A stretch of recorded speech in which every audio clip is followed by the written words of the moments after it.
Cancer एक ऐसी बीमारी है जिसका नाम सुनते ही दिल दहल कर रह जाता है। ये बीमारी मर्दों और औरतों दोनों को मुख्तलिफ शक्लों में मुतासिर करती है। इस बीमारी के हवाले से बहुत सी गलत फहमियां और खौफ पाए जाते हैं जिन्हें दूर करना निहायत ज़रूरी है। लेकिन यह भी हकीकत है कि यह बीमारी न सिर्फ जिस्म को कमज़ोर कर देती है बल्कि इंसान को ज़हनी तौर पर खौफ में भी मुब्तला कर देती है।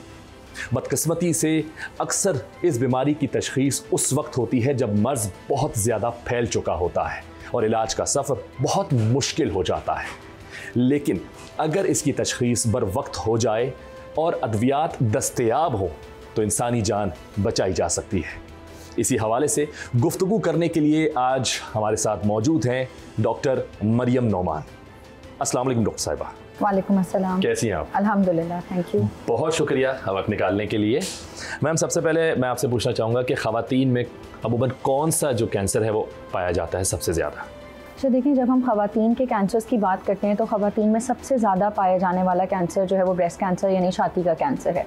लेकिन इसके अलावा भी ख़वातीन में और कैंसर्स पाए जा सकते हैं। बिलखुसूस ख़वातीन में अगर हम बात करें तो ओवरी का कैंसर है, यूट्रस का कैंसर है और सर्विकल कैंसर जिसके बारे में आजकल बहुत सारी मुहिम भी चल रही हैं। तो ये तमाम वो कैंसर्स हैं जो कि बिलखुसूस ख़वातीन में पाए जाते हैं। अच्छा, सर्विकल की बात आपने की तो आजकल वाकई सही कह रही हैं कि आजकल ज़रा इसके हवाले से कुछ मार्केट में बहुत सारी आवाज़ें आ रही हैं, डर और खौफ ज़्यादा नज़र आ रहा है लोगों में। इसकी वैक्सीन के हवाले से बातचीत चल रही है। पहले तो ये बताइएगा कि क्या है इसका तरीक़ाकार, क्या है इसके बारे में थोड़ा डिटेल से बताइएगा। क्या वैक्सीन है, कैसे लगाई जा रही है, ख़वातीन को ही क्यों लगाई जा रही है, ज़रा इसके बारे में बताइए। देखिए, सर्विकल कैंसर ख़वातीन में पाया जाने वाला चौथा सबसे कॉमन कैंसर है। तो अगर हम सर्विकल कैंसर की बात करें तो बेसिकली सर्विक्स जो है वो ख़वातीन में जो एक ऑर्गन होता है यूट्रस, जिसको आम ज़बान में बच्चादानी कहा जाता है, उसके मुंह पे ये कैंसर ग्रो कर सकता है।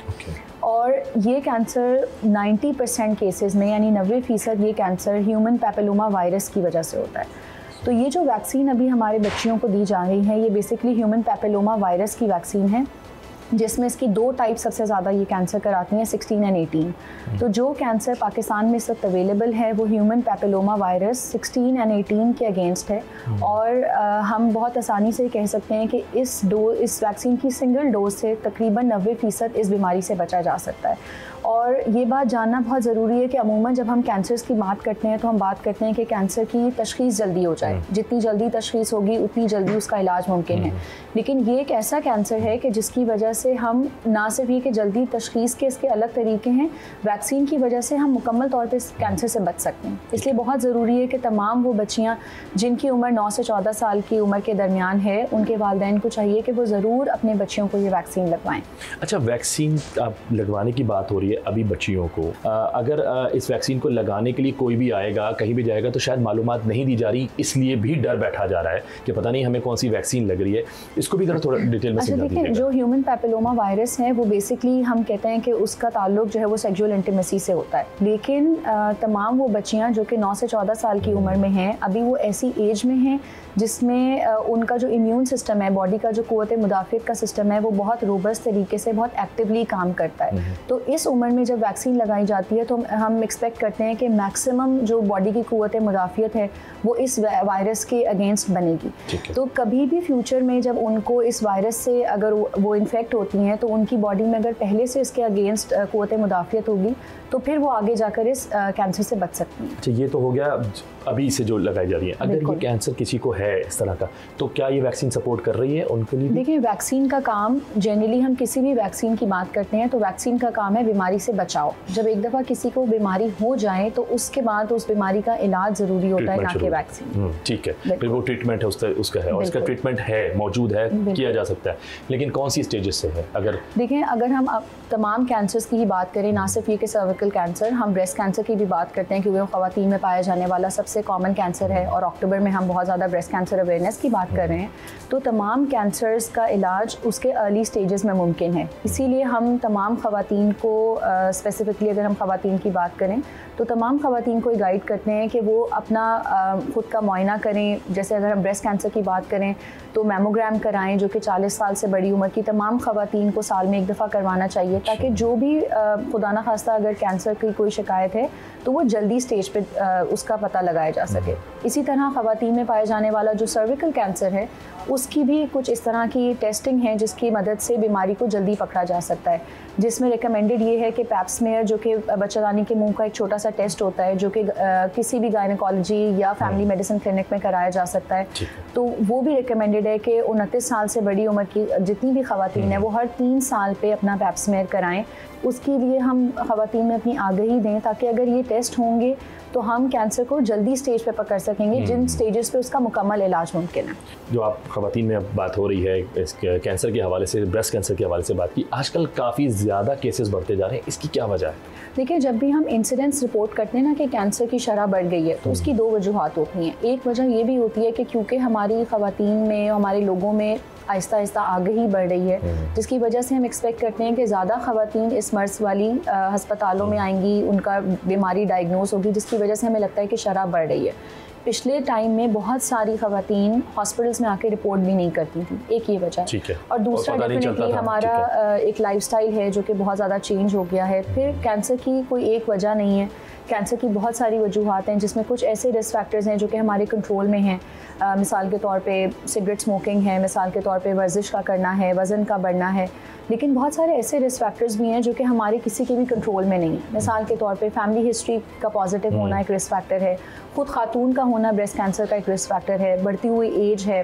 अच्छा मैम, आपने फैमिली हिस्ट्री का भी अभी जिक्र किया, तो फैमिली हिस्ट्री वाकई मतलब ये चीज़ रखती है कि इससे भी खुदा न खास्ता जो है वो कैंसर जैसा मर्ज लग सकता है इंसान को? देखिए, जो कैंसर की फैमिली हिस्ट्री है वो इम्पॉर्टेंट है, लेकिन उसके साथ साथ ये जानना बहुत ज़रूरी है कि 5 से 10% ऐसे ब्रेस्ट कैंसर्स होते हैं जिनमें जेनेटिक एलिमेंट यानी फैमिली हिस्ट्री के पॉजिटिव होने की वजह से वो कैंसर्स हो रहे होते हैं। तो लोगों में बहुत ये कॉमन मिथ पाई जाती है कि अगर ख़वातीन में किसी किस्म की गिल्टी है, किसी किस्म की छाती में कोई तब्दीली है जो कि खुदा न खास्ता ख़तरनाक हो सकती है, तो वो उसको डॉक्टर को सिर्फ इसलिए नहीं दिखाती क्योंकि उन्हें लगता है कि उनकी फैमिली में कभी किसी को कैंसर नहीं हुआ। तो ये बात समझना बहुत ज़रूरी है कि फैमिली हिस्ट्री का ताल्लुक और जेनेटिक का ताल्लुक यकीनन ब्रेस्ट कैंसर से है, लेकिन उसकी शरह तकरीबन 5 से 15% के दरमियान है। उसके अलावा जितने भी ब्रेस्ट कैंसर्स रिपोर्ट होते हैं उनका फैमिली हिस्ट्री या जेनेटिक से ताल्लुक नहीं है। तो अगर किसी को किसी भी किस्म की ऐसी अलामात आ रही हैं जो कि छाती में कोई तब्दीली महसूस हो रही है, तो बहुत ज़रूरी है कि वो जल्द अज जल्द मौलिज को दिखाएं, बेशक उनकी फैमिली में कभी कोई कैंसर ना रहा हो।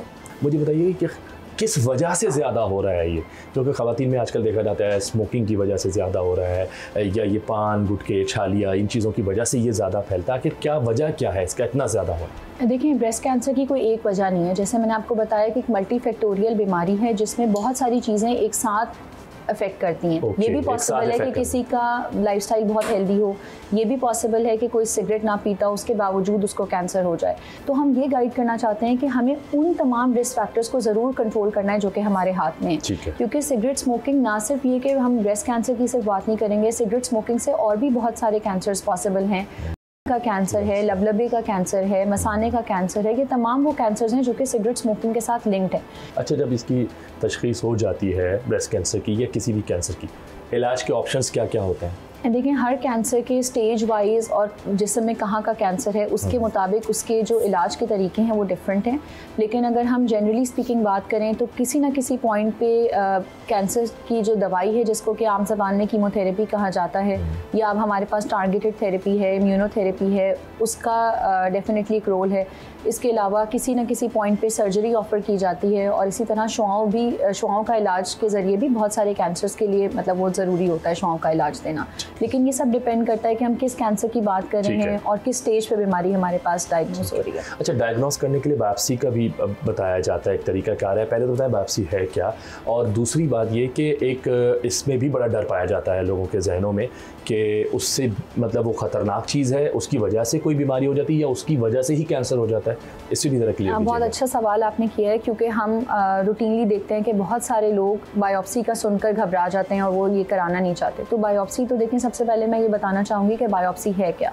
बायोप्सी है कि एक छोटी सी नीडल की मदद से जहाँ पे ज़ख़म या जहाँ पे कोई गिल्टी है उसका एक छोटा सा टुकड़ा लिया जाता है, जिसको फिर टेस्ट के लिए लेबॉर्ट्री में भेजा जाता है, और उससे हमें पता चलता है कि खुदा न खास्ता ये कैंसर है या ये कैंसर नहीं है, और अगर ये कैंसर है तो ये कौन सी टाइप का कैंसर है, क्योंकि कैंसर की भी बहुत सारी इक़साम हैं। जब तक बायोप्सी का टेस्ट ना हो या किसी गिल्टी से एक छोटा सा टुकड़ा निकाल कर सैंपल ना लिया जाए, उस वक्त तक हम बीमारी की टाइप या ये भी नहीं बता सकते कि ये कैंसर है या नहीं। और जब तक बीमारी की टाइप हमें पता नहीं होगी तब तक हम उसका कोई इलाज नहीं दे सकते।